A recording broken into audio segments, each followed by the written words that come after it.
wolf in sheep's clothing. A wolf, watched closely by the shepherd, could never eat his fill. One night, it found a discarded sheepskin lying on the ground. It put on the sheepskin and slipped into the flock. "Who are you? I haven't seen you before," a little sheep asked curiously.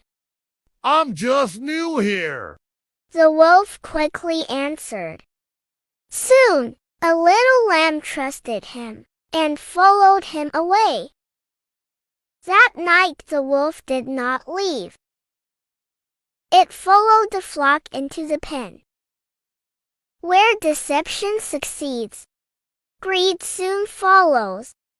That very night, the shepherd decided to make lamb soup. The very first one he seized and killed was a wolf wearing a sheepskin. It escaped the shepherd's watch, but not the disguise it chose.